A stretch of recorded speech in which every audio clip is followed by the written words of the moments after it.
எல்லாருக்கும் வணக்கம். இன்னைக்கு மகளிர் தினம். தமிழ்நாடு முழுக்க இருக்கிற என்னுடைய அம்மா, அக்கா, தங்கச்சி, தோழின்னு உங்கள் அத்தனை பேருக்கும் இந்த தினத்தில் வாழ்த்து சொல்லாமல் இருக்க முடியாது. உங்கள் அனைவருக்கும் என்னுடைய மகளிர் தின வாழ்த்துக்கள். சந்தோஷம் தானே? பாதுகாப்பாக இருந்தால் தானே சந்தோஷத்தை உணர முடியும்.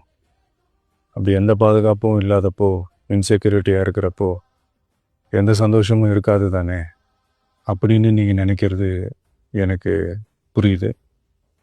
என்ன செய்ய, நாம் எல்லாருமா சேர்ந்து தான் இந்த திமுக கவர்மெண்ட்டை தேர்ந்தெடுத்தோம். ஆனால் அவங்க எப்படி நம்மளை ஏமாற்றுவாங்கன்னு இப்போ தானே தெரியுது. எல்லாமே இங்கே மாறக்கூடியது தானே, மாற்றத்துக்கு உரியது தானே. கவலைப்படாதீங்க. 2026 நீங்கள் எல்லாரும் சேர்ந்து, இல்லை நாம் எல்லாரும் சேர்ந்து இந்த மகளிருக்கான பாதுகாப்பை உறுதி செய்ய தவறிய இவங்களை மாற்றுவோம். அதுக்கு இந்த மகளிர் தினமான இன்னைக்கு நாம் எல்லாருமா சேர்ந்து உறுதியேற்போம். ஒன்று மட்டும் சொல்கிறேன், எல்லா சூழ்நிலையிலும் உங்களுடைய ஒரு மகனா, அண்ணனா, தம்பியா, தோழனா உங்களோட நான் நிற்பேன். நன்றி, வணக்கம்.